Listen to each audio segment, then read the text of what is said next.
विवान और सिया गर्मियों की छुट्टियों में अपने माता पिता के साथ नानी के गांव पहुंचे।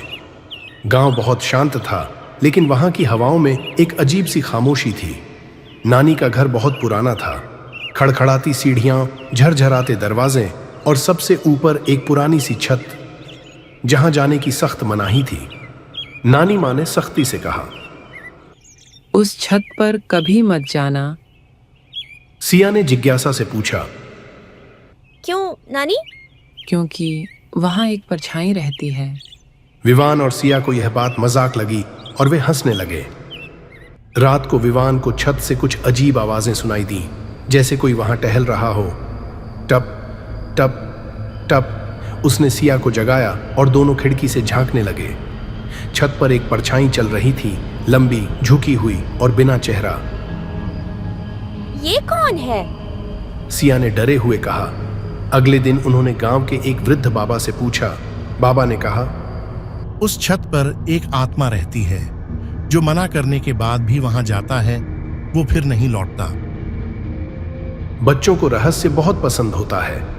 एक दिन दोपहर को जब नानी सो रही थीं, विवान और सिया धीरे धीरे छत की सीढ़ियां चढ़ गए। वहां एक पुराना लकड़ी का दरवाजा था। जैसे ही उन्होंने उसे खोला, ठंडी हवा का झोंका आया। छत पर केवल एक पुराना झूला था, जो अपने आप हिल रहा था।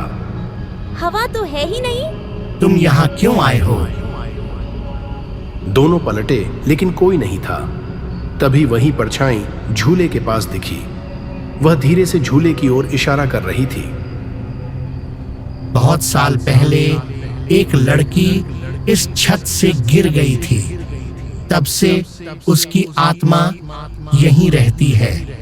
वो किसी को नुकसान नहीं पहुंचाती, बस चेतावनी देती है। छत बहुत कमजोर है, नानी ये जानती थी, इसलिए उन्होंने मना किया था। जैसे ही परछाई ने यह कहा, वह धीरे धीरे हवा में गायब हो गई। झूला रुक गया। बच्चे नीचे आए और नानी को सब बताया। नानी ने सिर हिलाते हुए कहा, मैंने किसी को नहीं बताया ताकि कोई डर न जाए, लेकिन अब तुम सच जानते हो। अब तुम इस घर को बचा सकते हो।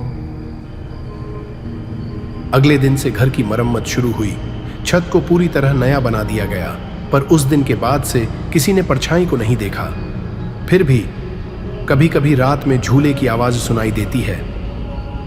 हर डरावनी चीज बुरी नहीं होती। कुछ डर हमें नुकसान से बचाने आते हैं, और हर परछाई भूत नहीं होती। कुछ सिर्फ चेतावनी होती हैं।